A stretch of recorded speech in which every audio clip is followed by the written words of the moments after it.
Hey guys, welcome to Myth and Fact Series 2. இன்னைக்கு Myth and Fact சீரீஸ்க்கு போகிறதுக்கு முன்னாடி இன்னைக்கு என்ன நாள்னா உலக காசநோய் தினம், அதாவது வேர்ல்டு டியூபர்குலோசிஸ் டே.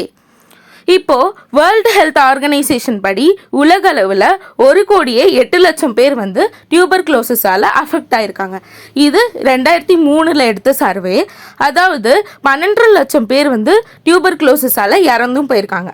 இன்னையோட மித் என்னன்னா, டியூபர்குலோசிஸுங்கிறது ஒரு ஹெரிடிட்டரி டிசீஸ் அப்படின்னு சொல்கிறாங்க. Let's break down the myth. இப்போது ஃபேக்ட் என்னன்னு பார்க்கலாம். டியூபர்குலோசிஸுங்கிறது ஒரு பாக்டீரியல் இன்ஃபெக்ஷன். அதாவது என்ன பாக்டீரியானா மைக்கோபாக்டீரியம் டியூபர்குலே அப்படிங்கிற ஒரு பாக்டீரியல் இன்ஃபெக்ஷன். இது வந்துட்டு எப்படி பரவும்னா காற்று மூலியமாக தான் பரவும். அதாவது இன்ஃபெக்டட் பர்சன் வந்து இரும்பும் போது அவங்க வாயிலிருந்தோ வர ட்ராப்லெட்ஸ் வந்து காற்றுல கறந்து பரவும். ஓகேவா? இந்த வீடியோ பிடிச்சிருந்தா லைக் பண்ணுங்கள், ஷேர் பண்ணுங்கள், சப்ஸ்கிரைப் பண்ணுங்கள். டாட்ஸ்னால் என்னன்னு தெரிஞ்சால் கீழே கமெண்ட் பண்ணுங்கள். Bye guys.